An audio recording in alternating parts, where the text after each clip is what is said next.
داسې زه پرورو په کنه لاړ شه او ذکر شکل کې خبرونه سم بیا لاړ شه د جمعې مبارکه ورځ ده او په دغه ورځ کې د ټولو نه بهترین وخت چې د جمعې د لمانځه وخت دی او د هغې بهترین عبادت د جمعې لمونځ ادا کول نسبتونو سره سره په داسې یو عظیم مرکز د رشد او د هدایت کې راجمع کېدل دا زمونږ او ستاسو د تمامو حاضرینو لپاره د ډېر لوی خیر او د سعادت خبره ده. حضرت صاحب مبارک په دغه نیت او غرض باندې موږ راغلي یو چې د جمعې دغه مبارکه ورځ کې د صاحب مبارک څخه خبرې اترې دا موږ اورو، لیکن دا حکم چې تاسو به یو څو خبرې وکړئ. نو حقیقت دا دی چې د ورځې باندې ناسته او داسې مجلس کې لږ خوشحالي کول دا ډېره زیاته ګرانه خبره ده.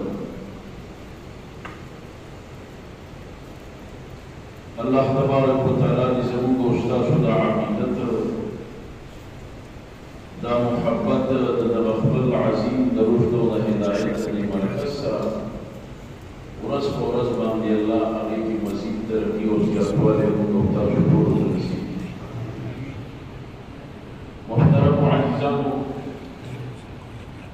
د دواړو جهانو سردار د جناب رسول الله صلی الله علیه وسلم نه وړاندې څومره انبیاء کرام چې په مخ د ځمکې باندې راغلي او الله تبارک وتعالی د اصلاح د انسانیت لپاره رالېږلي، د ټولو نه اول د حضرت آدم علیه السلام تخلیق او بیا د حضرت آدم علیه السلام نو د هغه د تمام اولاد چې د قیامت پورې څومره اولاد را روان دي د دې دا روحونه الله تبارک وتعالی د حضرت آدم علیه السلام د وجود نه پیدا کړل.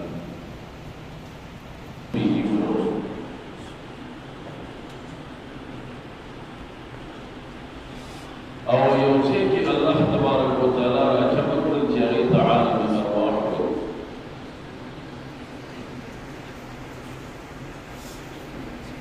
او هغه عظیمه وعده چې قرآن پاک هغې باندې ګواه واخیسته چې تاسو ته زه دنیا کې شکل او صورت درکړم او تاسو له قالب او ډانچه تیاره کړم او دا روح به ور منتقل کوم، نو دنیا کې به ما خپل رب تسلیموئ او که نه به تسلیموئ. دې ټولو په یو اواز باندې ویلي چې قالو بلا او صاحب موږ به دا خپل رب تسلیموو. زموږ ژوند او زندګي دا به ستا د احکاماتو او ستا د اوامرو مطابق وي. لیکن دنیا کې دغه وعده دا بیا موږ ته یاده نه ده. تاریخ درې څلور کسان بیان کړي چې هغې کې په صحابه کې یو حضرت علي رضی الله تعالی عنه دی چې هغه وایي دا وعده ماته یاده ده، دا به راته یاد دي چې ما نخي او که سړک به څوک په دغه ټیم کې د چا حضرت عبدالله ابن سهل تستري رحمه الله هغه وایي دا ماته چې کوم دی دا وعده یاده ده. داسې یو بزرګ منو نو د هغې نه علاوه باقي انسانیت ته دا وعده یاده ده چې دا وعدې هغې ته یاده نه وي نو بیا د دې وعدې فایده به نه مرتب کېږي.